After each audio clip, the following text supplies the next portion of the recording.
Buenos días, queridos y queridas estudiantes de segundo medio. Vamos a comenzar con la cápsula de historia que corresponde a la ficha número 11, que como nuevo contenido presenta el estado de bienestar y el populismo en Chile en la primera mitad del siglo XX. Les habla la profesora Marlene Ríos. Cápsula está dirigida a segundo medio y el objetivo de la clase que nos convoca hoy es poder comprender el concepto de estado de bienestar y populismo en el Chile del mediados del siglo XX a través de fuentes históricas miradas desde un pensamiento crítico y reflexivo de su parte.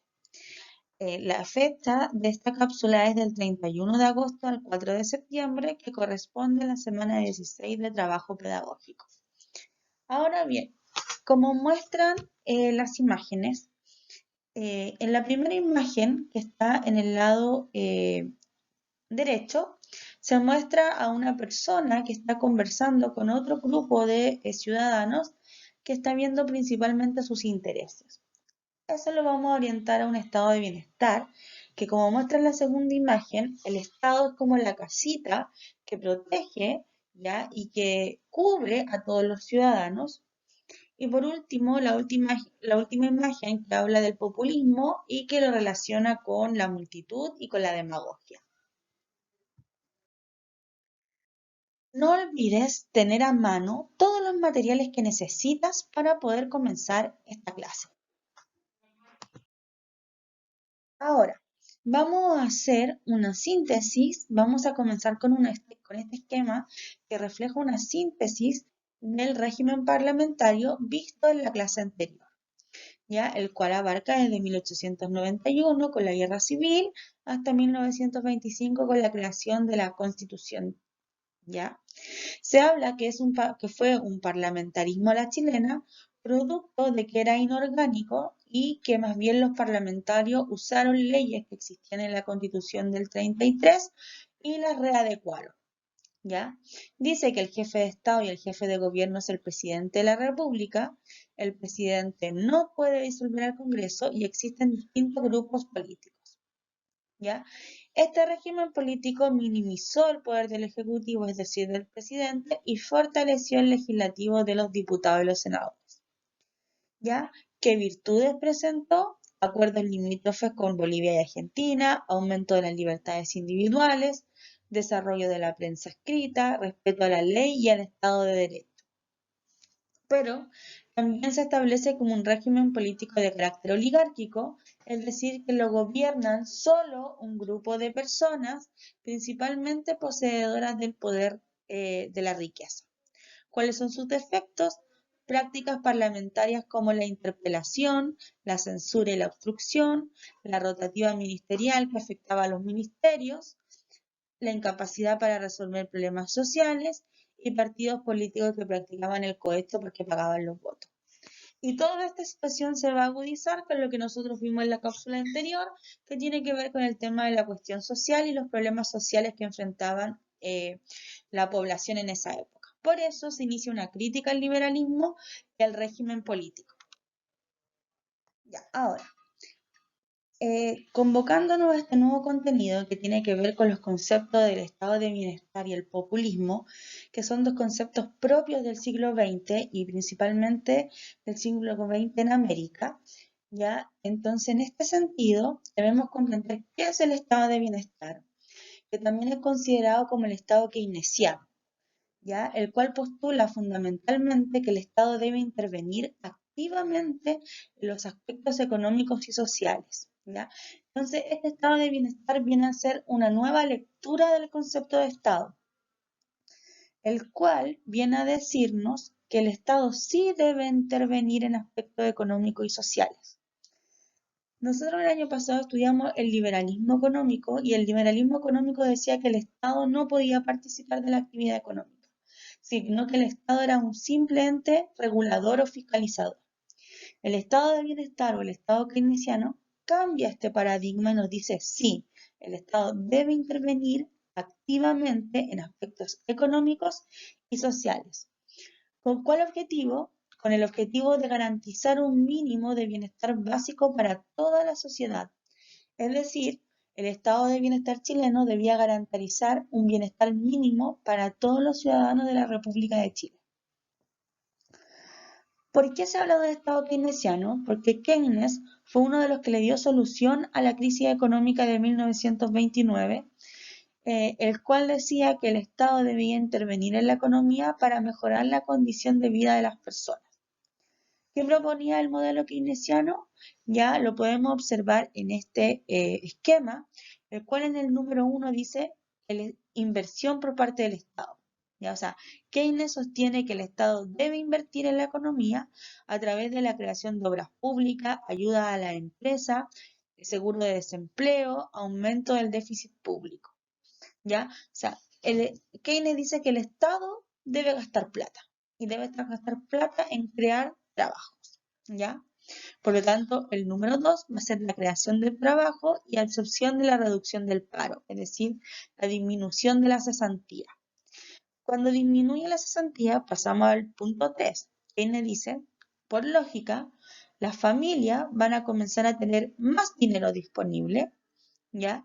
Y ahí va a pasar al número 4, ya que las familias tienen dinero, pueden consumir. Por lo tanto, va a haber un aumento del consumo, un aumento de la demanda. ¿Ya? Nosotros el año pasado vimos el tema de la ley de la oferta y la demanda. ¿Ya? Entonces, los demandantes somos nosotros, porque tenemos la capacidad de consumir ahora. ¿Ya?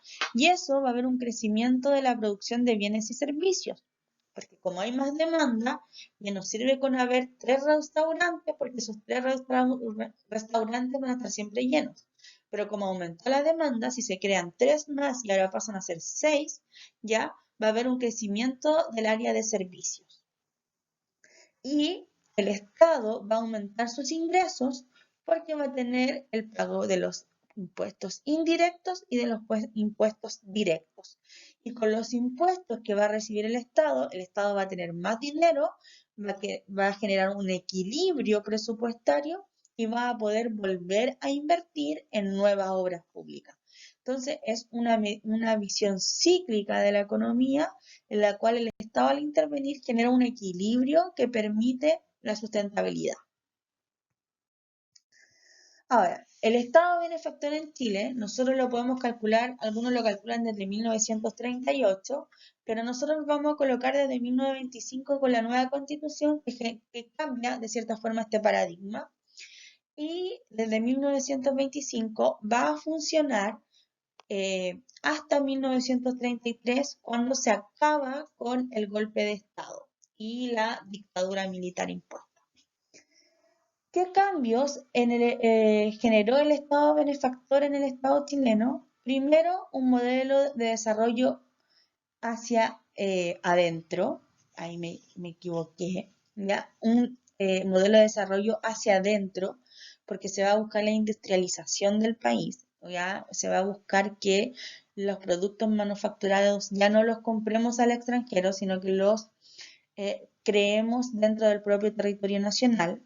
Para eso se va a crear el modelo EASY, que es el modelo de sustitución de importaciones, que va a decir que viene a sustituir la importación por la creación, ya va a generarse un estado de compromiso en donde el Estado se va a comprometer con la sociedad, el Estado empresarial, porque el Estado va a ser el empresario, el creador de industria y el dueño de esas industrias, un Estado que sea mucho más planificado, mucho más organizado y un Estado docente. Porque en esta época, de 1925 a 1973, era el Estado el garante de la educación, no el sistema municipal como existe hoy en día. Ahora bien, todos estos cambios desde la mirada del Estado, un Estado que es económico, un Estado que es empresarial, un Estado que tiene el compromiso con la sociedad, va a generar un rol activo del Estado en la redistribución de la riqueza, ¿ya? O sea, como el Estado va a intervenir directamente en la economía nacional, el Estado va a redistribuir la riqueza de una forma mucho más equitativa. ¿Cómo va a ser esta redistribución? A través de una protección social, un sistema de pensiones, un sistema de seguro de cesantía, una inclusión política. En este periodo se incorpora el voto femenino, se genera la universalidad del voto, es decir, ya no hay distinción entre hombres ni mujeres, y un aumento del gasto fiscal para la creación de las empresas y del desarrollo industrial en Chile.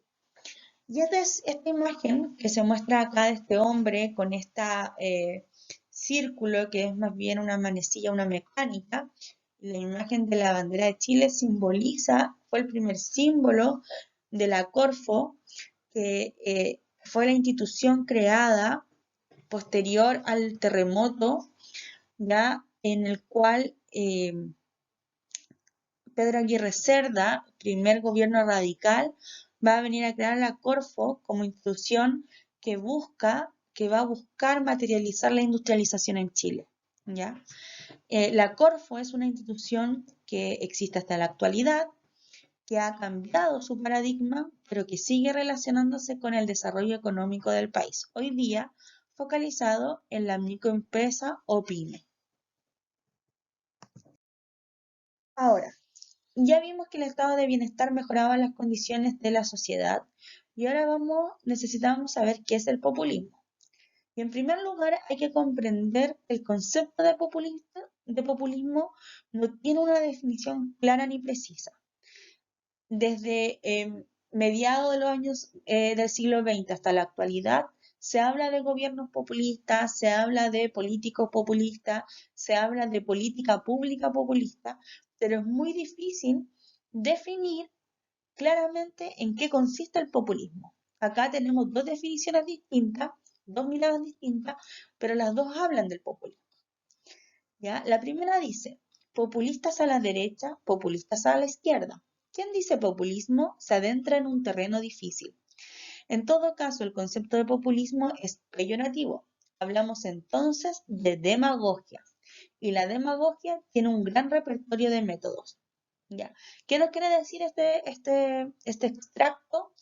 Que en verdad el populismo se puede dar en la derecha como en la izquierda. O sea, es transversal a los distintos partidos políticos, a los distintos participantes, las distintas miradas del mundo. ¿Ya? Todos pueden estar en el populismo y le da una mirada negativa, peyorativa, en la cual dice que es la demagogia porque es el hablar bonito, pero es el no hacer mucho. Y por eso dice que como demagogia tienes demasiados métodos. El segundo texto dice, el populismo puede ser entendido como un estilo de liderazgo caracterizado por la relación directa, carismática, personalista y paternalista del líder seguidor. Esta definición es mucho más concreta y completa en el sentido que dice que en primer lugar hay un líder y ese líder es carismático. Y eso ya lo escuchamos en el fascismo, en los sistemas totalitarios. Y ese líder carismático es personalista y paternalista, o sea, uno se identifica con esa persona, por eso es personalista, y es paternalista porque esa persona se presenta frente a la ciudadanía como este padre protector que va a venir a mejorar sus condiciones de vida. Que no reconoce mediaciones organizativas o instituciones, que habla en nombre del pueblo, ¿ya? O sea, no le da cabida a la institucionalidad ya existente y siempre trata de ligarse directamente con el pueblo, con la masa de población. ¿Ya? Potencia la oposición de este a los otros, busca cambiar y refundar el status quo, es decir, busca cambiar la organización dominante hasta la época. Están convencidos de las cualidades extraordinarias del líder y creen que gracias a ella y a los métodos redistributivos de la riqueza y el intercambio clientelar que tienen con el líder, ya conseguirán mejorar su situación personal o la de su entorno. ¿Qué tiene que ver con este intercambio clientelar? ¿Ya? En el populismo, este líder transforma a la ciudadanía en un cliente. ¿Ya? ¿Y de qué forma se observa eso? En que el cliente necesita esto, el líder le da eso. El cliente necesita casas, el líder manda a construir casas. El cliente necesita alcantarillado, el líder va a construir alcantarillado. Pero ese cliente tiene que pagarle de alguna forma. Y esa forma de pago va a ser esencialmente el voto. Yo les doy casa, yo les construyo casa, pero en las próximas elecciones usted vuelve a votar por mí. Y así se va creando una clientela. Dentro de las características generales del populismo podemos decir que hay un rechazo a la política tradicional, ¿ya? Los candidatos populistas de la época, de mediados del siglo XX, no se relacionan con ningún partido político ya existente, ¿ya? Sino que por lo general serían llamados como hoy en día independientes, ¿ya? Hay una férrea desconfianza por parte de los líderes de las instituciones públicas ya existentes, por lo tanto van a venir a buscar una nueva institucionalidad.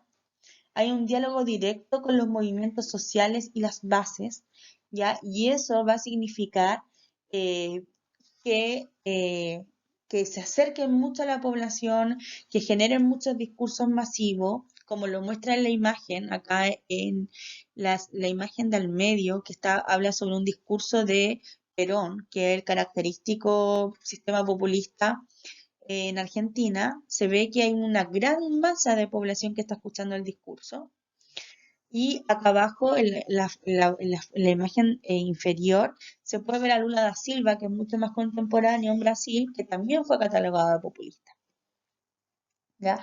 En donde el líder se relaciona directamente con las bases, con la población. Hay una fuerte voluntad por ampliar la participación y la movilización, se crean referéndums, plebiscitos, consultas populares. Recordemos que en esta época se masifica el voto femenino, ¿ya? Hay una retórica nacionalista, mi nación, mi patria es la mejor, nosotros vamos a levantar nuestra patria. Hay un liderazgo personalista, como ya lo dijimos, la gente no se identifica ni con ningún partido político ni movimiento, sino que más bien se identifica con el personaje, ya con la persona que se está tirando como candidato. Y no es ideológico porque no tiene un cuerpo de ideas que lo respalda, sino que es pragmático. Ya va directo a la práctica. Usted no tiene en casa, yo les pongo las casas. Pragmático, no es ideológico. Y eso es muy importante porque durante esta época se va a basar principalmente en el pragmatismo de la política y no en la ideología política. Ahora, ¿por qué triunfa el populismo? El populismo a mediados del siglo XX fue una característica propia de Latinoamérica, ¿ya? Si bien hasta el día de hoy se habla de gobiernos populistas en todo el mundo, en esa época fue un periodo muy característico en América. Tenemos a Getúlio Vargas en Brasil, tenemos a Lázaro Cárdenas en México, tenemos a Perón en Argentina, tenemos a Carlos Ibáñez del Campo en Chile. Entonces, ¿por qué triunfa? Porque en primer lugar articula las demandas con las aspiraciones de la población. ¿Ya? O sea, lo que el líder va a decir que va a hacer tiene relación directa con las demandas, con las necesidades de la población en general. Expone en su discurso críticas que ya la población hacía desde antes. Por ejemplo, toma el discurso de los movimientos obreros, campesinos y de la cuestión social y lo hace vivencia. Da ideas como posibles soluciones, pero no plantea el cómo va a dar la solución, ¿ya? Y genera estas prácticas clientelares que ya dije que en general la población termina siendo un cliente de este líder que tiene que retribuirlo con el voto. Ahora, ¿por qué ocurre todo eso? Porque ¿qué condiciones encontramos en Chile y en América Latina? Encontramos pobreza, ¿ya? Mucha desigualdad, marginación, falta de educación, fuerte componente analfabeto en Chile, ¿ya? La mayoría de la población no sabía leer, no sabía escribir, no había ido a la escuela. Hay una explosión demográfica y un crecimiento de la población que tampoco permite que esa población sea bien recibida por las ciudades. Ya el desarrollo tecnológico en el campo obligó a la población a migrar a la ciudad. Ya vimos en la cuestión social que llegaron a las ciudades a condiciones pésimas, insalubres, hacinamiento, muerte, con altos índices de mortalidad infantil, vivienda muy precaria en conventillos, en cité, insalubridad, sin alcantarillado, sin agua potable, desocupación por cesantía, violencia y principalmente corrupción. Entonces, a partir del estado de bienestar y los regímenes populistas, que si bien se habla de demagogia o se habla de distintos problemas, aún así generaron un cierto desarrollo dentro de los países. Vamos a ver distintos avances en Chile, ¿ya? Hay una expansión de la cobertura en distintas áreas del bienestar social, como por ejemplo, se crea el Servicio Nacional de Salud, ¿ya? Se crea la Junta Nacional de Auxilio Escolar y Becas, que es la JUNAEP, ¿ya? Que hasta el día de hoy es un fuerte componente de apoyo para los niños, jóvenes y adolescentes que estudian, que les da alimento, que les permite mantenerse. Ya se crea el Ministerio de Vivienda y Urbanismo con el fin en esta época de desarrollar grandes proyectos inmobiliarios, ¿ya? Y estamos hablando de una época en donde las casas que entregaba el Estado eran casas de calidad, casas grandes, amplias, bien creadas, ¿ya? Se crea la obligatoriedad de la enseñanza básica hasta octavo, principalmente porque la mayoría de la población no llegaba a tercero básico, y con la obligatoriedad va a aumentar automáticamente el alfabetismo, ¿ya? Y también se va a obligar de cierta forma a los niños de las zonas rurales a estudiar porque era la zona en donde menos los niños estudiaban ya que eran enviados a trabajar al campo. Se crea el DUOC, el INACAP, la Universidad Técnica del Estado con el fin de potenciar la educación técnica en los años 60. Hay una fuerte disminución de la mortalidad infantil, se universalizó el seguro de cesantía y la asignación familiar, ya, o sea, una forma de apoyar al trabajador en momentos no muy buenos. Y como dije anteriormente, disminuye el analfabetismo porque hay una mayor cobertura escolar. Y por otro lado, como dije en una diapositiva atrás, el Estado se transforma en un Estado empresarial, en un Estado planificado, porque va a crear el modelo ISI que va a buscar industrializar Chile y que va a crear empresas, ¿ya? Y planificación a través de un proteccionismo económico en donde se va a proteger la economía nacional por sobre la extranjera y se va a focalizar en las industrias energéticas, ¿ya? Siderúrgicas, que tienen que ver con los metales, y agroindustriales, ¿ya? Va a generar una expansión económica en el área forestal, petroquímica, agroindustria y pesquera. ¿Cuál es la importancia de esto? Por ejemplo, el modelo ISI permitió que se creara el tendido eléctrico dentro del territorio nacional.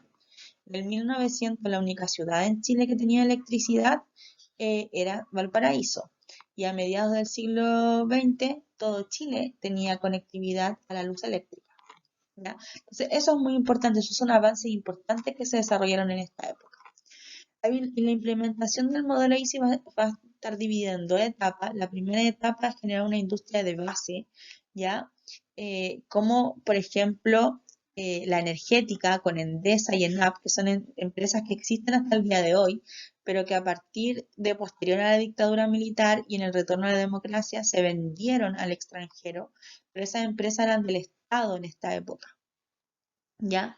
La forestación frutícola, la Fundición Nacional de Minerales de Poipote, las manufacturas del cobre como Madeco, Aceros del Pacífico, CAP, ¿ya? La línea aérea nacional LAN, que hoy ya también sabemos que es una aerolínea privada, pero que en algún momento fue nacional, ¿ya? Chile Films, que están ligados a la primera etapa que tiene que ver principalmente con generar esta base industrial para la segunda etapa, que era el desarrollar como tecnología ya mucho más avanzada. Lamentablemente el modelo ISI llegó bien solo a la primera etapa, pero no fue capaz de generar tecnología avanzada, porque en general la base de tecnología avanzada igual debía comprarla al extranjero y era extremadamente cara. ¿Ya? Por eso hay un desequilibrio económico nacional, afecta a la Segunda Guerra Mundial, ya la economía se estanca desde 1945, se tiene que abrir a la inversión privada y se crea IANSA, pero la segunda etapa lamentablemente no se logra. Ahora como actividad vamos a hacer la primera pregunta, en la cual hay que crear dos relaciones entre causa y consecuencia que derivan del traspaso del sistema parlamentario que vimos en la cápsula anterior con el estado de bienestar en Chile que se ve desde 1925 hasta 1973. ¿Ya? Entonces tenemos causa, cuál es el hecho y cuál es la consecuencia. ¿Ya? Primera causa que yo coloqué fue la cuestión social, porque ella habla sobre los problemas de vivienda, de salud, ¿ya? Que en general son los problemas que el estado de bienestar va a venir a subsanar, ¿ya? ¿Cuál es el hecho? Yo puse la creación del Ministerio de Vivienda y Urbanismo. Ustedes pueden colocar otros como la creación del Servicio de Salud, eh, ¿ya? ¿Y cuál es la consecuencia de esta creación del Ministerio de Vivienda y Urbanismo? La creación de conjuntos habitacionales con el fin de ser capaces de entregar oferta inmobiliaria a la población que arribó a las ciudades. ¿Ya? Recordemos que la población que arribó a las ciudades, en el momento de la cuestión social, vivían en conventillos, en cités, en chacras, en donde vivían en malas condiciones y desde el momento en que se crea el Ministerio de Vivienda y Urbanismo, se van a crear casas de parte del Estado para la población para una vida mucho más digna. Ahí se cumple el concepto del estado de bienestar. Y en segundo lugar, la desregulación laboral, extensas horas de trabajo, inexistencia de contrato de trabajo. ¿Cuál es el hecho? Se va a crear el Código del Trabajo y como consecuencia va a haber una institucionalización y reglamentación de los contratos laborales. Recordemos que antes de este periodo, no, los trabajadores, la mayoría trabajaba sin contrato laboral, por más de 16 horas diarias, sin derecho a una colación, a poder sentarse un momento. Cuando se crea el Código de Trabajo con toda la normativa, ¿ya? Se le obliga a los empleadores a cumplir con ese código.